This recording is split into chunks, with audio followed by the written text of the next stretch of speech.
एक पंडित जी रामायण कथा सुना रहे थे। लोग आते और आनंद विभोर होकर जाते।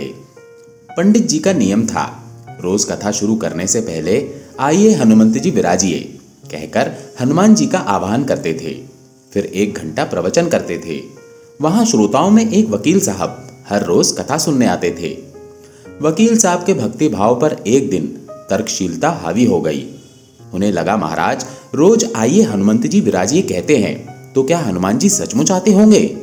अतः वकील साहब ने पंडित जी से पूछ ही डाला, महाराज जी आप रामायण की कथा बहुत अच्छी कहते हैं, हमें बड़ा रस आता है, परंतु आप जो गद्दी प्रतिदिन हनुमान जी को देते हैं उस पर क्या हनुमान जी सचमुच विराजते हैं? पंडित जी ने कहा, हाँ ये मेरा व्यक्तिगत विश्वास है कि राम कथा हो रही हो तो हनुमान जी अवश्य पधारते हैं। वकील ने कहा, महाराज ऐसे बात नहीं बनेगी, हनुमान जी यहाँ आते हैं इसका कोई प्रमाण दीजिए। आपको साबित करके दिखाना चाहिए कि हनुमान जी आपकी कथा सुनने आते हैं। महाराज जी ने बहुत समझाया कि भैया आस्था को किसी सबूत की कसौटी पर नहीं कसना चाहिए। ये तो भक्त और भगवान के बीच का प्रेम रस है, व्यक्तिगत श्रद्धा का विषय है। आप कहो तो मैं प्रवचन करना बंद कर दूं या आप कथा में आना छोड़ दो। लेकिन वकील नहीं माना। वो कहता ही रहा कि आप कई दिनों से ये दावा करते आ रहे हैं, ये बात और स्थानों पर भी कहते ही होंगे, इसलिए महाराज आपको तो साबित करना होगा कि हनुमान जी कथा सुनने आते हैं। इस तरह दोनों के बीच वाद विवाद होता रहा। मौखिक संघर्ष बढ़ता चला गया। हार कर पंडित जी महाराज ने कहा, हनुमान जी हैं या नहीं उसका प्रमाण मैं आपको कल दूंगा। कल कथा शुरू होगी उस समय प्रयोग करूंगा। जिस गद्दी पर मैं हनुमान जी को विराजित होने को कहता हूं, आप उस गद्दी को आज अपने घर ले जाना। कल अपने साथ उस गद्दी को लेकर आना। फिर मैं कल गद्दी यहां रखूंगा। मैं कथा से पहले हनुमान जी को बुलाऊंगा। फिर आप गद्दी ऊंची उठाना। यदि आपने गद्दी ऊंची कर दी तो समझना कि हनुमान जी नहीं है। वकील इस कसौटी के लिए तैयार हो गया।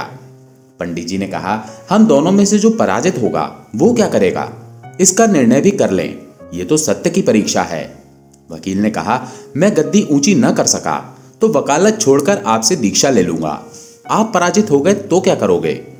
पंडित जी ने कहा, मैं कथा वाचन छोड़कर आपके ऑफिस का चपरासी बन जाऊंगा। अगले दिन कथा पंडाल में भारी भीड़ हुई।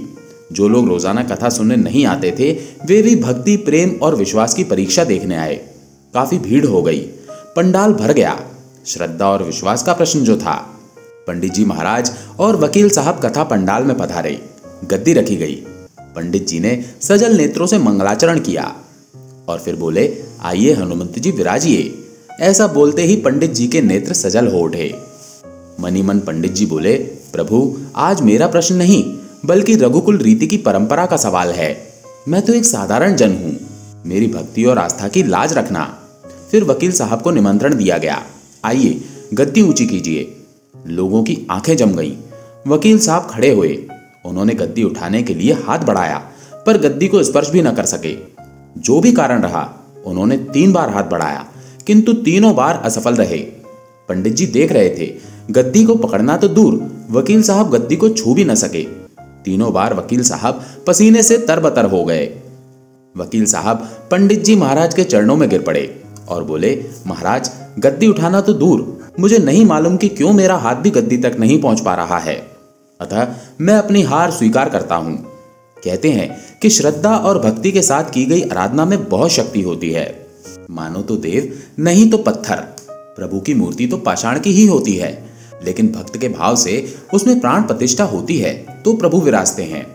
मित्रों, अगर आप भी मेरी इस बात से सहमत हैं तो कमेंट में जय श्री राम अवश्य लिखें और हाँ, वीडियो को लाइक करके चैनल को सब्सक्राइब करना मत भूल जाइएगा।